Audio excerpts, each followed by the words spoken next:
Jimmy, today we are taking a look at a long-forgotten Todd McFarlane Marvel comic.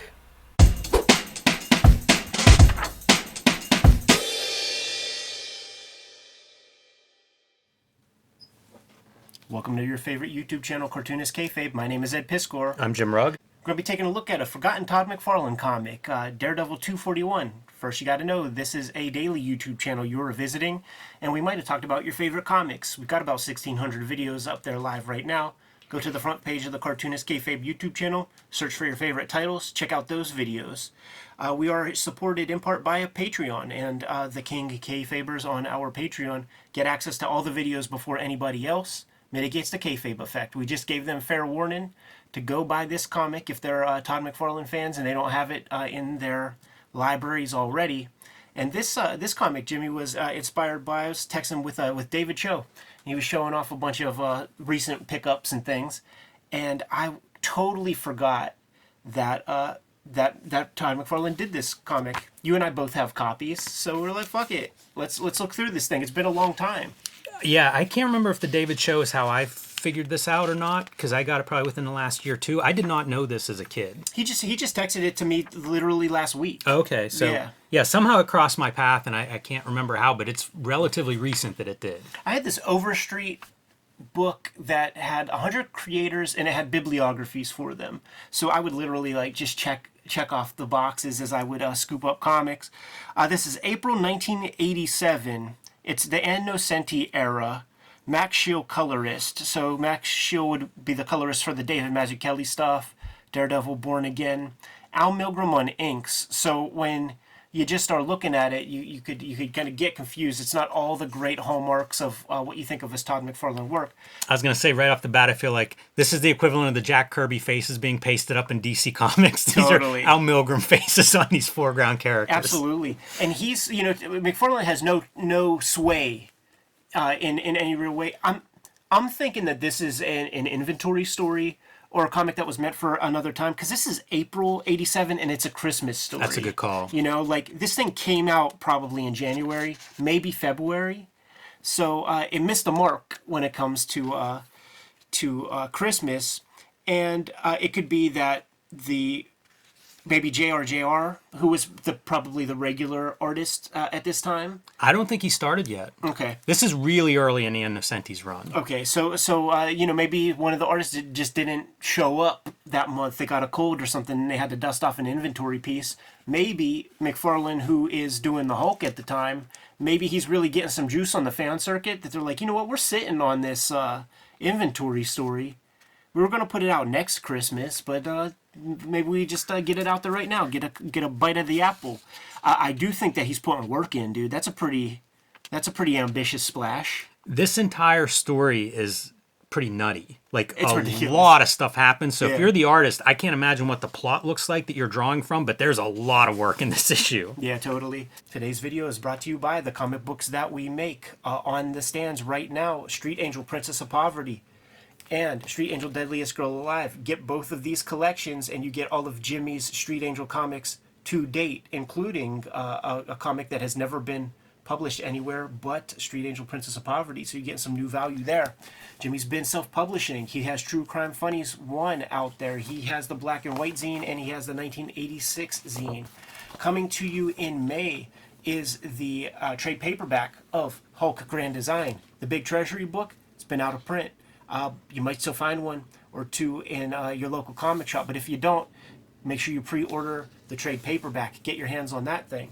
I've been doing daily comic strips. It's called Switchblade Shorties, and this is one of those strips. It's on all our social media. I have a Webtoon account for that. I'll be doing videos on Kayfabe. It's on our Kayfabe Instagram, Twitter, Facebook. Hip Hop Family Tree Omnibus, 500 plus pages of Hip Hop Family Tree with 150 pages of additional materials out there right now. Red Room Crypto Killers comes out on, I think, like the 14th or something. It's the last round of Red Room Comics. It's the best round of Red Room Comics. You could start here and check out the rest later, or just continue the trend. And the X-Men Grand Design Trilogy trade paperback is out there right now today, collecting all of my X-Men Grand Design works. Now that we are done paying the bills, let's go back to the video. You see this kind of cloaked figure right there. You see Spawn right there, right? And we get a good close look. Now that feels very McFarlane-ish. We've seen him do this a bunch of times. This is a great 2 panels because these kids are posing as Santa to basically rip off money, and then somebody shows up in their trench coat and says, hey, you're going to give that money to charity like you said, and they're like, who's going to make us? And he just opens the shirt a little bit, like right there. Yeah. Yeah, it's good, and it's a it's a 4-page gag, 3-page gag that's playing out here. He forces the kids to give the money to this nun, and then the nun is pulling the grift. Right. And feeling a little cynical around the holidays in this story. Unmistakable Todd McFarlane establishing shot where you just see a nondescript exterior of buildings. I don't think that he is putting down perspective guidelines or anything. I don't even think he's taping it down, man. I think he's freehand drawing some buildings. It's one of the more McFarlane-esque panels so far, and part of that is the tall, narrow part. Exactly, yeah. But then it's the exterior shot with nothing going on. No real storytelling value beyond we're in an apartment building. Very stiff figure up top there. And I think a lot of this, I think Al Milgram is bringing his chops, because Al Milgram he's sound, he's good enough to get the job kind of fella, and he has all the tools at his disposal that your standard Marvel comic guy should have, including drapery. So I don't identify this as McFarlane drapery whatsoever, because it looks too good when it comes to drapery. But you see, Todd is still figuring out stuff when it comes to the anatomy a lot. Yeah, and also I think to panel compositions, because you look here and it's like medium shots and one long shot. Give us a close-up, right. And close-ups are something that I think McFarlane really uses as he gets into his run a little further. Going to the costume shop, Geppetto's Costumes.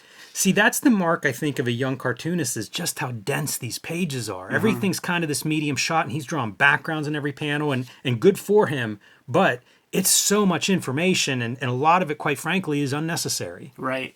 This is a bad storytelling piece right here, where the guy's exiting the building and looking back to talk to the shop owner, but he's kind of looking back at the wrong shoulder, I feel like. If you're holding the door open with one, it feels like a 180-degree roll. There was reading this panel to this panel, it felt like he's talking to somebody else, but then when you read the words... what's fun about this stuff is he swiped that from Mazzucchelli from Born Again. Oh, interesting. Mazzucchelli used this exact motif with holding lines and surprints and stuff to sell us on those Rockefeller Center angels. Wow. And that's close. That is 3 comics before this or something. Well, it's probably a dozen comics before. Does Mazzucchelli do the white for the color hold in that? He at least, check out the artist edition. We have videos on that. He at least does a reductive thing using whiteout with black in the back, and then Max Shield carries it the rest of the way or something. Yeah, I was going to say, as a color hold, it's pretty interesting to see it done as white. Sure, yeah, and I don't think it is in the comic. It might be yellow, because, I don't quite remember how it is in Born Again, but that jumped out at me a lot. And then it's interesting to see clearly McFarlane liked that approach, because he uses it a couple of times. Yeah, I like it. There'll be a couple of instances where I think he's lifting a Miller Daredevil. Oh yeah, we'll get there. Certainly when we get our guys on these tripwires, huh? And the story is this guy, he's making a public spectacle, and Daredevil's being a narc. Yeah, it's a little bit, like I say, this story is very convoluted. Yeah. I'm not sure I could sum this one up easily for the audience at home. Some of these background shots do start to feel a little McFarlane. Some of the cityscapes. Absolutely. And you see right here, the ambition. It's there, dude. Doing a 3-point perspective, dense cityscape. I do think there's something about it that flattens out the image. It doesn't, you don't really get so much a sense of depth as just better cartoonists would be able to convey. But you certainly get it with some of this other stuff. Yeah, the problem with this one, maybe in terms of depth, you'll see like one variation in color for this corner building. Right. Having it all be flat gray, you're not getting black in the alleys or anything. Like there's really no value, just some lines there for a background pattern. And some of these compositions are Miller-ish. Like even this one. I think that's Miller-ish. This is the one that I thought was a Miller Daredevil I saw somewhere. This, on the other hand, that is a very McFarlane-esque face to me. It is. And this conveys great depth. It's so fun to see, man. It's Uncle Todd still figuring out the anatomy, just kind of he knows where the muscles are. He's trying to figure out how to integrate it into a more subtle looking figure. I think that there's some good stuff in there. Mm-hmm. Daredevil rolling through that DeLuca effect, I think there's some really good ones. That first pose is one I don't recognize, and him flipping kind of 3/4 upside down, I think, is a pretty good figure. Yeah, what I would say is, like, don't have this leg be parallel with this one just to create that feeling of motion. And then all but fucking hangs the guy by his neck. You know what? That dude's probably dead. But yeah, it doesn't... Because it looks like that's a snap. Yeah, he's internally decapitated. Ooh, this is kind of a strange one. These two faces and It's meeting at the it's mouth. love-making, man. It's love-making, dude. We've seen Kirsten Dunst and Tobey Maguire pull that rap. This one looks like a Miller Daredevil to me. It does. And the stiffness of it makes it feel like he's just copying something. Even the dagger hand feels very much like a Miller I've seen before. Right. This poor foot is getting away from him. Yeah. This guy has something. What Daredevil says the reason he's after this dude is because there's some device he's using that is causing like vibrations and like bricks and stuff are coming loose in buildings, which pretty weird. Yeah. It's so funny to see McFarlane with some of this stuff because I feel like he'll get there with this. This isn't quite it yet. Right. But you can see him like moving in a direction that we're going to celebrate before too long. And if this is an inventory job, it might have been a requirement to get this in fast. It's possible. Like what does he say, man? Always say yes. Always say yes and then figure it out in the end. Oh, you know what? These kids make me laugh a lot. One of the things early on, so again, like we're just adding stuff to this story. It feels like this is two inventory stories that fell on the floor and we just put the pages together. And so we're back to the kids. And now this kid's daredeviling off of the rooftops on his skateboard and telling Daredevil that he learned it from Daredevil. But earlier, whenever he's like, give the money back, what were you going to do with it? And the one dude said, buy drugs. Yeah, totally. And I can't tell how old they are. Like some of them look like maybe they had too much caffeine as a kid and it stunted their growth and they're really like 28. Yeah, good note on the drugs thing because that was pretty funny. And there's also a dark implication where Daredevil's like, it's Christmas. Shouldn't you kids be at home? And they're like, yeah, no. Dad's drunk. And then it becomes like, well, shit, maybe you guys should keep that money. Seriously, or maybe Daredevil should go help out at home. Right. Or we'll just play it for laughs. And here goes a completely like different story almost, man. Like the Empire State Building sequence or whatever this building is.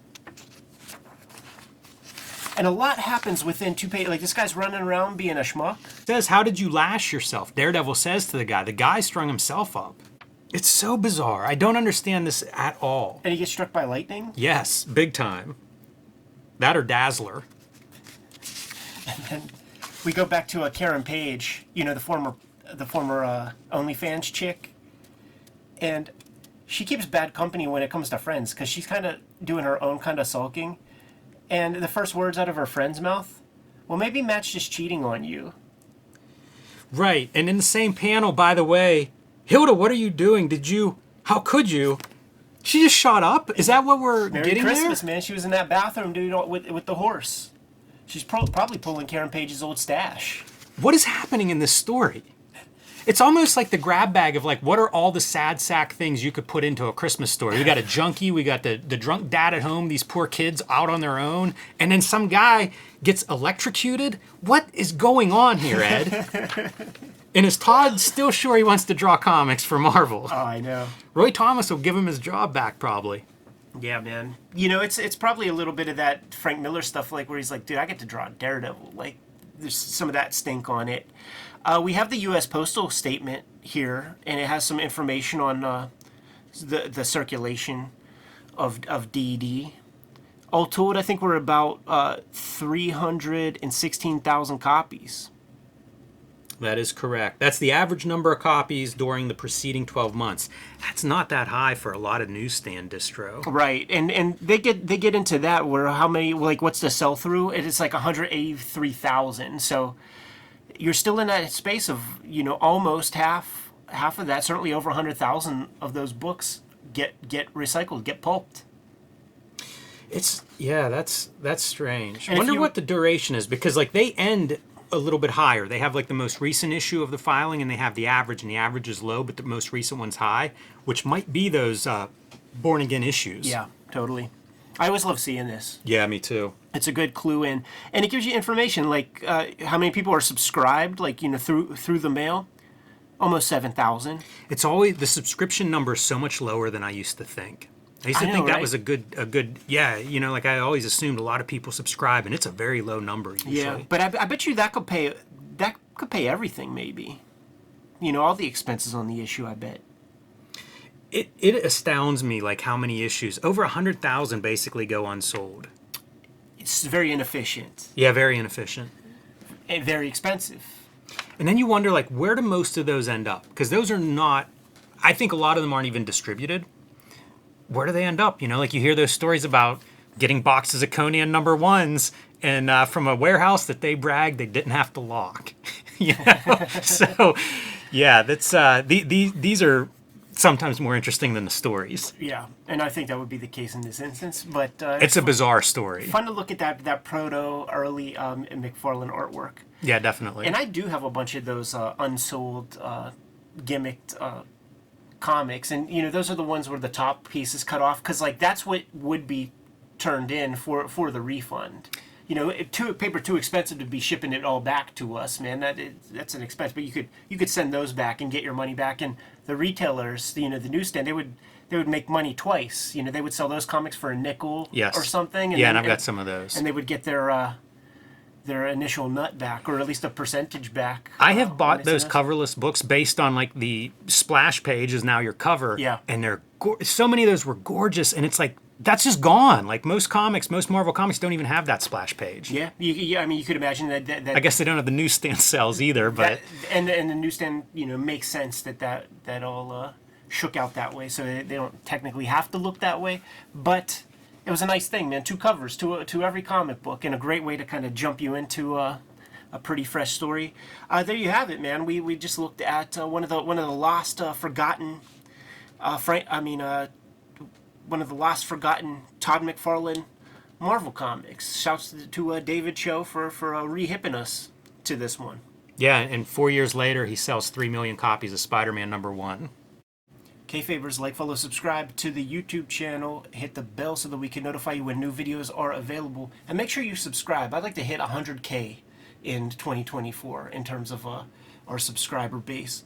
The videos are brought to you by a number of things, but the most important thing is that you support the books that we make. Right now, I've been doing, I'm starting daily comic strips. It's called Switchblade Shorties, and it's getting pretty crazy. So go on any of our social media, go on my Instagram, and you'll be able to see those comics. Some of the stuff that we have out in the wild right now. Hip Hop Family Tree Omnibus. This is the collection of all of my Hip Hop Family Tree comics and extra art that I've drawn. I've drawn some exclusive pages directly for this publication.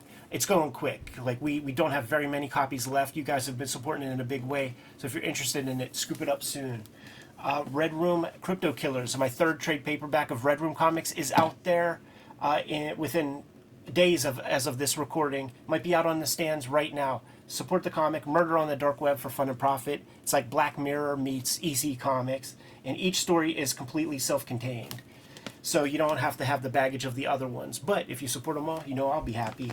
X-Men Grand Design Trilogy trade paperback is in stores now, collecting all of my X-Men Grand Design works. Some of that stuff is out of print. So this is your way to get all of my X-Men Grand Design inside of one handy-dandy, handsome collection. Jimmy, what do you have out there? Street Angel Princess of Poverty is just out from Image Comics. This collects all of the Street Angel comics that are not in Street Angel Deadliest Girl Alive, detailing the super heroic day-to-day life of the homeless ninja on a skateboard. I've also been self-publishing quite a bit with True Crime Funnies, the Black and White zine, and the 1986 zine. These are available on my website, jimrugg.com, or on my Patreon, patreon.com/jimrugg. And the Hulk Grand Design, my contribution to the Grand Design mythos. This treasury size edition that I'm very proud of, sold out. So if you can get it at your comic shop, get it, because they are harder and harder to find. But there is a trade paperback like the X-Men Trilogy Grand Design coming out in May from Marvel. You can pre-order that one right now if you missed the Hulk Grand Design Treasury. So there's some other ways to support the channel. We have a Patreon, and the King Kayfabers on the Patreon get access to all of our videos before anybody else. Mitigates the kayfabe effect. Very often we talk about some comics that are reasonably rare on the aftermarket, and they snap the comics up before anybody else has the opportunity to. There are some direct ways to support the Cartoonist Kayfabe channel, however. Jimmy, lay some of those ways out. You can subscribe to the Cartoonist Kayfabe e-newsletter at the links below this video. You can also find Cartoonist Kayfabe t-shirts, merchandise, hats, mugs, stickers, and more at our spread shop. That link is also under this video. There you have it, man. There's all the ways to support the Cartoonist Kayfabe channel directly and indirectly. Why don't you leave everybody with the final marching orders, Jimmy, and we'll be on our way. Read more comics.